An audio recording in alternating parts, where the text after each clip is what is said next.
क्या गिर जाएगी केंद्र की बीजेपी की सरकार? एनडीए में पड़ रहा है दरार। नीतीश के साथ नायडू भी क्या पलटने वाले हैं? क्या बीजेपी की मुश्किलें दिन ब दिन नीतीश और चंद्रबाबू नायडू बढ़ा रहे हैं? दरअसल वक्फ बोर्ड बिल पर बवाल जारी है। जिन नीतीश नायडू के सहारे बनी है मोदी सरकार, क्या वो ही बीजेपी को फंसा देंगे? इसका जवाब है वक्फ बोर्ड। वक्फ बोर्ड बिल संशोधन का मामला जब से सुर्खियों में आया है, तब से वक्फ बोर्ड से जुड़े कई नए विवाद सामने आ रहे हैं। इसी बीच All India Muslim Personal Law Board के अध्यक्ष मौलाना खालिद सैफुल्लाह रहमानी ने 22 अगस्त को बड़ा दावा कर दिया। उन्होंने दावा किया कि मुस्लिम संगठनों के प्रतिनिधियों ने बिहार के मुख्यमंत्री नीतीश कुमार और आंध्र प्रदेश के मुख्यमंत्री एन चंद्रबाबू नायडू से मुलाकात की है, जिसमें दोनों नेताओं ने यकीन दिलाया है कि वे वक्फ संशोधन विधेयक का विरोध करेंगे। मतलब विरोध करने का मतलब है कि बीजेपी का विरोध करेंगे। दरअसल बिहार के सीएम नीतीश कुमार की जनता दल यूनाइटेड और आंध्र प्रदेश के सीएम चंद्रबाबू नायडू की तेलुगु देशम पार्टी केंद्र में सत्तारूढ़ बीजेपी के नेतृत्व वाले राष्ट्रीय जनतांत्रिक गठबंधन का हिस्सा है। इसी बीच मौलाना खालिद सैफुल्लाह रहमानी का कहना है कि केंद्र को यह विधेयक वापस लेना चाहिए।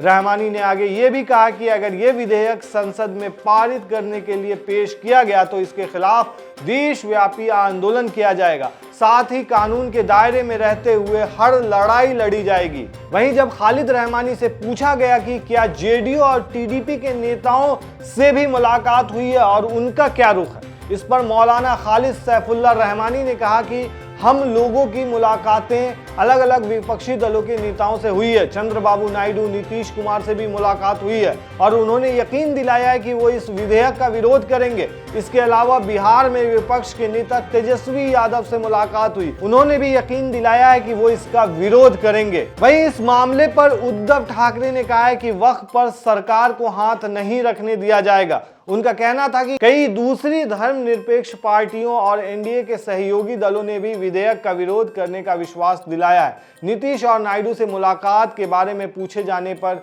रहमानी ने यह भी बताया कि हम इस बारे में विस्तार से नहीं बता सकते, हम उनसे मिल चुके हैं। ये कोई हिंदू मुस्लिम का मसला नहीं है, ये न्याय और अन्याय का मसला है। इसलिए हम चाहते हैं कि बीजेपी के सहयोगियों सहित सभी धर्मनिरपेक्ष दल न्याय और धर्मनिरपेक्षता के मद्देनजर हमारा समर्थन करें। उन्होंने ये भी कहा कि अगर संसद की संयुक्त समिति मुस्लिम संगठनों को बुलाएगी तो वो उसके समक्ष अपनी बात रखेंगे। उन्होंने कहा कि हमारी मांग ये है कि इस विधेयक को वापस लिया जाना चाहिए। उन्होंने दावा किया कि इस सरकार ने मुस्लिम संगठनों के लिए अपने दरवाजे बंद कर रखे हैं। अब सवाल ये उठता है कि क्या all India Muslim Personal Law Board के अध्यक्ष खालिद सैफुल्लाह रहमानी के दावे से बीजेपी के लिए मुश्किलें खड़ी हो सकती हैं?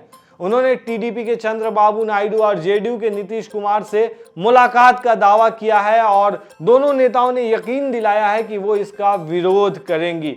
तो ऐसे में अगर ये पार्टियां विरोध करती हैं तो कहीं ना कहीं ये बीजेपी के अगेंस्ट में जाएंगी और बीजेपी के अगेंस्ट में जाने का मतलब है एनडीए में बगावत। अब जब ये बात सामने आई है कि ये लोग कर सकते हैं, तो इसी से समझा जा सकता है कि जिस तरीके से इस बार की जो सरकार बनी है मोदी सरकार, सबको पता है कि वो दो बैसाखियों पर टिकी हुई है और वो दो बैसाखी है नीतीश कुमार और चंद्रबाबू नायडू। जिस तरीके से देखा जा रहा है कि जादुई आंकड़ा जो है 272 का, वो पार करने में सबसे अहम रोल इस बार टीडीपी और जेडीयू की है। और टीडीपी और जेडीयू दोनों अगर इस बिल को लेकर के बीजेपी के अगेंस्ट जाते हैं, उनके खिलाफ जाते हैं, तो कहीं ना कहीं विरोध होगा और दोनों में दरार आ सकती है, मतलब एनडीए में दरार आ सकती है। अगर ऐसा होता है तो कहीं ना कहीं बीजेपी के लिए बड़ा झटका हो सकता है और सबसे बड़ी बात, एनडीए की सरकार भी गिर सकती है। ऐसे में यह भी माना जा रहा है कि इस मामले को लेकर बीजेपी हो सकता है थोड़ा नर्म रवैया अपना सके और इस मामले को दबा दिया जाए और इस मामले को उतना बढ़ाया ना जाए। आप क्या कहते हैं दोस्तों इस पूरे मामले पर? हमें कमेंट में जरूर बताएं। शुक्रिया।